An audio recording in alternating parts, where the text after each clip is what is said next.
হিন্দু খতৰে মে হে হিন্দু বিপদাপন্ন হয় বৰ্তমান সময়ৰ এটা অতি কঠিন সত্য যে বাংলাদেশীয় হিন্দুসকলৰ ওপৰত নানান অত্যাচাৰ হৈছে বুলি বাতৰিসমূহ দেখিছো হিন্দুৰ ঘৰ দোকান জ্বলাই দিয়া হৈছে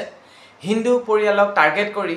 হত্যা কৰা হৈছে হিন্দু মহিলাক কিডনেপ কৰি ধৰ্ষণ কৰা হৈছে আনকি বাংলাদেশৰ ক্ৰিকেটাৰ এজনৰ হিন্দু হোৱাৰ বাবে তেওঁৰ ঘৰ জ্বলাই দিয়া হৈছে লগতে হিন্দুৰ দোকানবোৰত পুৰা লুটপাট কৰা দেখা পোৱা গৈছে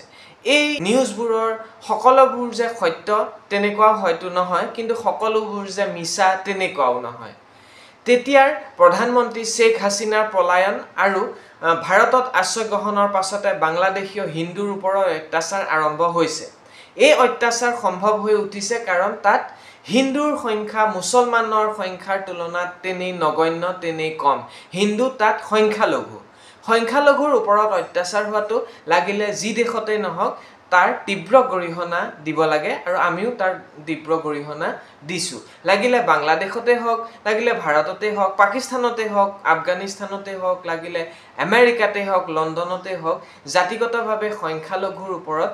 দুৰ্বল হোৱাৰ বাবে সংখ্যা কম হোৱাৰ বাবে অত্যাচাৰ কৰা সকল সদায় দানৱ নতুবা অসুৰ পিশাচ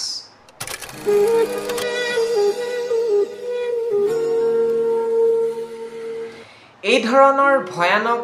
মন হিলাই দিয়া ধৰণৰ ঘটনাবিলাক আসলতে বাংলাদেশত কোনে কৰিছে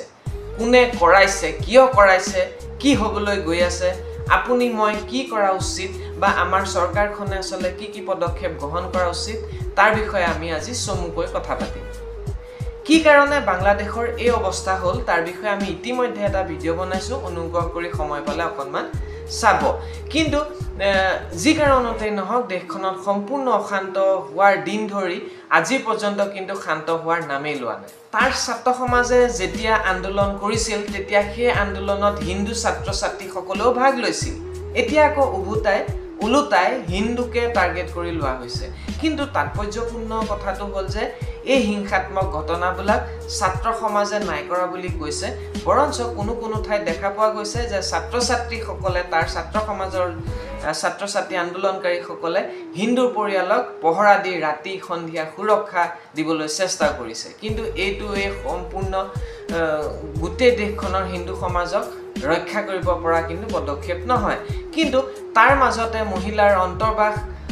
আকাশত নচুৱাই উল্লাস কৰা ছাত্ৰ আমি দেখাই পোৱা পাইছো সেই ল'ৰাজনে সেই ছাত্ৰজনে হয়তো কাৰোবাক ধৰ্ষণ যে কৰিব নোৱাৰিব তাৰো কিন্তু মানা নাই কিন্তু এখন দেশ অশান্ত কৰি দিব পৰা শক্তি জানো কোনো ধৰণৰ অদৃশ্য শক্তিৰ সাপোৰ্ট নোহোৱাকৈ এই ছাত্ৰ সমাজৰ বাই আন্দোলনকাৰী আছে নাই মানে হিংসা কাৰ্য চলাই যাবলৈও এই ধৰণৰ হিংসা চলাই যাবলৈ কিন্তু টকাৰ দৰকাৰ হয় ক'ৰ পৰা আহিছে এই টকাবিলাক সদ্যহতে ভাৰতৰ পৰা হাসিনাই কোৱা মতে আমেৰিকাই এই হিংসা কাৰ্য চলাই যোৱাত সহায় কৰি আহিছে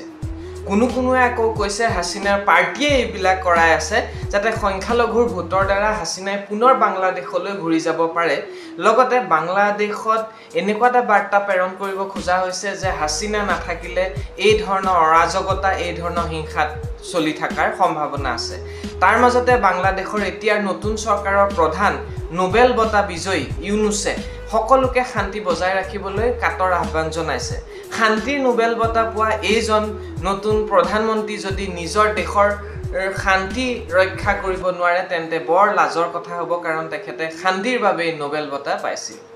কিন্তু যিয়ে নহওক দুই মহৰ যুঁজত বিৰিনাৰ মৰণ হোৱাৰ দৰে হিন্দু আৰু অল্প সংখ্যকৰ ওপৰতো এই ধৰণৰ অত্যাচাৰ হৈছে এই ধৰণৰ কিছুমান ৰাজনৈতিক কাৰণত সব ৰাজনীতি তথা পাৱাৰৰ বাবে খকুৱা এতিয়া ইয়াকে লৈ আমাৰ অসমতো ৰাজনীতি প্ৰায় আৰম্ভ হৈ গৈছে যিটো 2026 চন পৰ্যন্ত চলাৰ সম্ভাৱনা আছে এই বৰ্বৰ অত্যাচাৰৰ বলি হোৱা হিন্দু বাংলাদেশীসকলক অসমলৈ আহিবলৈ দিব লাগে বুলিও কোনোৱে যুক্তি দিছে কিন্তু বাংলাদেশত 1 কোটি প্ৰায় 30 লাখ হিন্দু বাঙালী আছে অসমৰ জনসংখ্যাৰ প্ৰায় আধা আৰু এটা কথা ঠিক যে লৈ অহাটোই একমাত্ৰ সমাধান হ'ব কিন্তু নোৱাৰে যেনে আপোনাৰ ঘৰৰ কাষত যদি কোনো এগৰাকী মানুহ হওক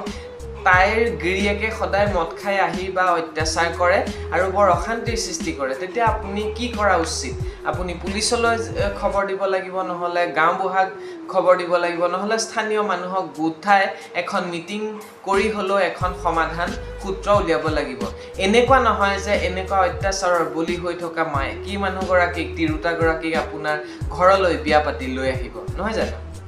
এতিয়া বাংলাদেশীয় হিন্দুৰ প্ৰতি আমাৰ ভাৰত চৰকাৰৰো বহুত দায়িত্ব আছে। বিভিন্ন কূটনীতি, বৈদেশিক নীতি, আৰ্থিক লোভ দি হ'লেও নতুবা আন্তঃৰাষ্ট্ৰীয় ফৰামৰ এপ্ৰিল কৰাই হ'লেও, হেঁচা প্ৰয়োগ কৰাই হ'লেও এই অত্যাচাৰ অতি সোনকালে বন্ধ কৰাবলৈ এটা বাৰ্তা কিন্তু প্ৰেৰণ কৰিবলৈ লাগে। লগতে অসমৰ প্ৰতিটো ৰাজনৈতিক দল, সংগঠনে প্ৰতিক্ৰিয়া প্ৰকাশ কৰাটো কিন্তু খুব জৰুৰী। কি কংগ্ৰেছ, কি অগপ, কি ৰাইজৰ দল, কি অসম জাতীয় পৰিষদ, সকলোৱে নিজ নিজ স্থিতি